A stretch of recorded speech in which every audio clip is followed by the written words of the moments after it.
আমার স্নেহের 2024 সালের মাধ্যমিক পরীক্ষার্থী তথা আমার প্রিয় ভাই বোনদের জানাই সুরজিৎ মান্না ক্রিয়েশনস চ্যানেলের পক্ষ থেকে সুস্বাগতম। আশা করি তোমরা সকলে বর্তমান পরিস্থিতিতে ভালো ও সুস্থ আছো। আমি তোমাদের জন্য এই ভিডিওতে মাধ্যমিক বিটিএ টেস্ট পেপার 2023-24 446 নম্বর পেজে ভূগোলের যে প্রশ্নপত্রের সেটটি রয়েছে সেই সেটের এমসিকিউ ও এসিকিউ প্রশ্নের উত্তরগুলি নিয়ে আলোচনা করছি। তোমাদের কাছে অনুরোধ, তোমরা ভিডিওটি না টেনে পুরোটা দেখো, আর যারা আমার চ্যানেলে নতুন তারা তাড়াতাড়ি আমার চ্যানেলটিকে সাবস্ক্রাইব করে আমার চ্যানেলের পাশে থাকো। আলোচনা শুরু করছি। কী রয়েছে বিভাগ কয়, একে দিকে বিকল্পগুলি থেকে সঠিক উত্তরটি নির্বাচন করে লেখো। 1.1 থেকে পলল শঙ্কু গঠিত হয়। নদীর সঠিক উত্তরটি হলো অপশান ঘতে উচ্চ ও মধ্য প্রবাহের সংযোগস্থলে। 1.2 থেকে বহির্বিধুত সমভেদ মাঝে মাঝে সৃষ্ট গর্তগুলিকে বলে। সঠিক উত্তরটি হলো অপশান ঘয়ে ক্যাটেল। 1.3 নম্বর প্রশ্ন, আইটিসিজের দেখা যায়। সঠিক উত্তরটি হলো অপশান কয় উষ্ণমণ্ডলে। 1.4 দাগে পৃথিবীর অ্যালবেডোর পরিমাণ। সঠিক উত্তরটি হলো অপশান ক্ষয়ে 34%। 1.5 দাগের প্রশ্ন, পরিপৃক্ত বায়ুর উষ্ণতা শিশিরাঙ্কে নিচে নেমে গেলে শুরু হয়। সঠিক উত্তরটি হলো অপশান কয় বৃষ্টিপাত। তারপরে রয়েছে 1.6 দাগে উষ্ণ ও শীতল সমুদ্র স্রোতের মিলনস্থলে গড়ে ওঠে। সঠিক উত্তরটি হলো অপশান কয় হিমপ্রাচীর। 1.7 দাগে বর্জ্য ব্যবস্থাপনার পদ্ধতিগুলি হলো। সঠিক উত্তরটি হলো এখানে বর্জ্যের পুনর্বার, বর্জ্যের পুনর্নবীকরণ, বর্জ্যের পরিমাণ হ্রাস সবগুলি হবে। এরপরে 1.8 দাগে বর্তমানে ভারতের বৃহত্তম কেন্দ্রশাসিত অঞ্চলটি হলো।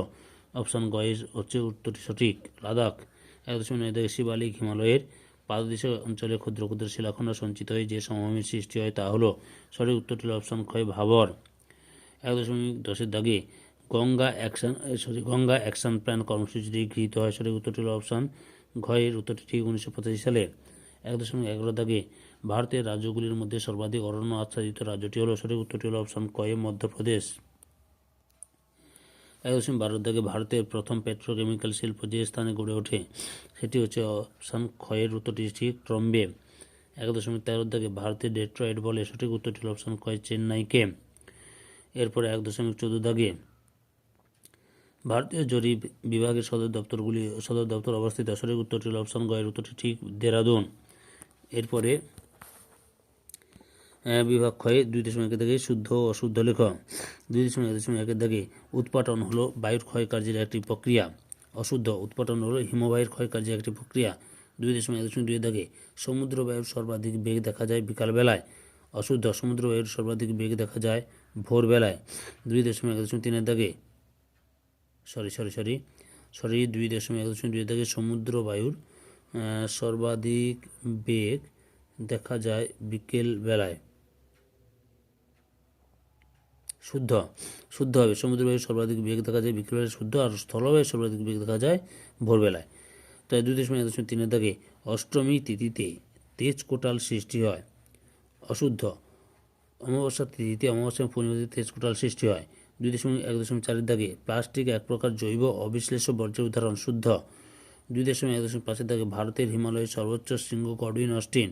অশুদ্ধ, সঠিক উত্তরটি হলো ভারতের হিমালয়ের সর্বোচ্চ শৃঙ্গের নাম কাঞ্চনজঙ্ঘা। 2.1 দাগে বর্তমানে ভারতের সর্বাধিক জনঘনত্বপূর্ণ রাজ্য হল পশ্চিমবঙ্গ।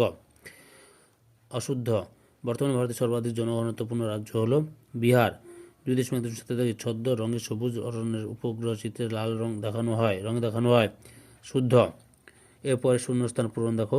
2.1 দাগে বায়ুর অপসারণ প্রক্রিয়া সৃষ্ট গর্তগুলিকে রাজস্থানে ড্যাশ বলে। বায়ুর অপসারণ প্রক্রিয়া সৃষ্ট গর্তগুলিকে রাজস্থানে ধান বলে। পরের প্রশ্ন, দক্ষিণ চীন সাগরে একটি আকস্মিক বায়ু হলো ড্যাশ। দক্ষিণ চীন সাগরে একটি আকস্মিক বায়ু হলো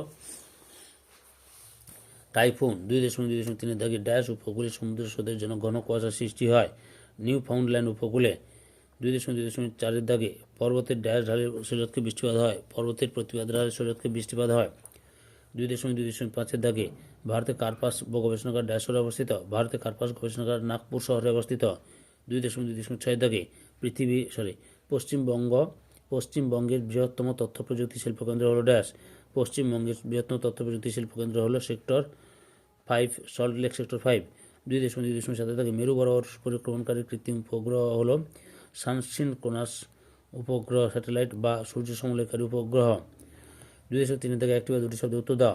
2.3 দাগে ভারতে একটি ধনুকাকৃতি বদ্বীপের নাম লেখো। ভারতে একটি ধনুকাকৃতি বদ্বীপের নাম হলো গঙ্গা ব্রহ্মপুত্র নদী বদ্বীপ। 2.3 দাগে বায়ুমণ্ডলে কোন স্তরে জেট বিমান যাতায়াত করে? বায়ুমণ্ডলের স্ট্র্যাটোস্ফিয়ার স্তরে জেট বিমান যাতায়াত করে। 2.3.3 দাগে কোন তিথিতে জোয়ার অতি প্রবল হয়? অমাবস্যার তিথিতে জোয়ার অতি প্রবল হয়। 2.3.4 দাগে একটি তেজস্ক্রিয় বর্জ্যের নাম লেখা। একটি তেজস্ক্রিয় বর্জ্যের নাম হলো ইউরেনিয়াম, প্লুটোনিয়াম, থোরিয়াম ইত্যাদি। 2.3.5 দাগে ভারতের কোন উপকূলে মৌসুমী বিস্ফোরণ ঘটে? ভারতের মালাবার উপকূলে মৌসুমী বিস্ফোরণ ঘটে। 2.3.6 দাগে একটি জায়িদ শস্যের উদাহরণ দাও। একটি জায়িদ শস্যের উদাহরণ হলো আউশ ধান। 2.3.7 দাগে ভারতের দীর্ঘতম জাতীয় সড়ক পথ কোনটি? ভারতের দীর্ঘতম জাতীয় সড়ক পথ হলো NH-44। 2.3.8 দাগে কোন মানচিত্রে সমোন্নতি রেখার সাহায্যে ভূপ্রকৃতি বোঝানো হয়? টপোগ্রাফিক্যাল মানচিত্রে সমোন্নতি রেখার সাহায্যে ভূপ্রকৃতি বোঝানো হয়। এর বাম দিকের সঙ্গে ডান দিকগুলি মিলিয়ে রাখো। বাম দিকে রয়েছে ঝুমচাষ, রেল ইঞ্জিন, কারিয়া, মোটর গাড়ি নির্মাণ কেন্দ্র। ডান দিকে রয়েছে কাশ্মীর উপত্যকা, গুরগাঁও, মৃত্তিকা ক্ষয়, বারাণসী। ঝুম চাষের সঙ্গে হবে 3 নম্বরে মৃত্তিকা ক্ষয়। ডিজেল ইঞ্জিনের সঙ্গে হবে 4 নম্বরে বারাণসী। কারিওয়ার সঙ্গে হবে 1 নম্বরে কাশ্মীর উপত্যকা। মোটর গাড়ি নির্মাণ কেন্দ্র 2 নম্বরে হবে গুরগাঁও। তাহলে 2024 সালের মাধ্যমিক পরীক্ষার্থী তোমরা 446 নম্বর পেজের ভূগোলের যে প্রশ্নপত্র সেটটি ছিল সেই সেটের MCQ SQ প্রশ্ন উত্তরগুলো জানতে পারলে। তোমাদের কাছে এই ভিডিওটি ভালো লাগলে বা এই ভিডিওতে তোমরা উপকৃত হলে আমার চ্যানেলটিকে সাবস্ক্রাইব করে আমার চ্যানেলের পাশে থাকো। সঙ্গে ডান দিকের বেল আইকন অপশানে গিয়ে প্রেস করে পরবর্তী ভিডিও নোটিফিকেশন পাও। একটা লাইক দাও, কমেন্ট করো এবং ভিডিওটি তোমাদের আগে ক্লাসে বান্ধবদের শেয়ার করে প্রশ্ন উত্তরগুলো জানতে সাহায্য করো। যারা অলরেডি আমার চ্যানেলটিকে সাবস্ক্রাইব করছে এবং এই ভিডিওটি দেখলে তাদের সবাইকে অসংখ্য ধন্যবাদ।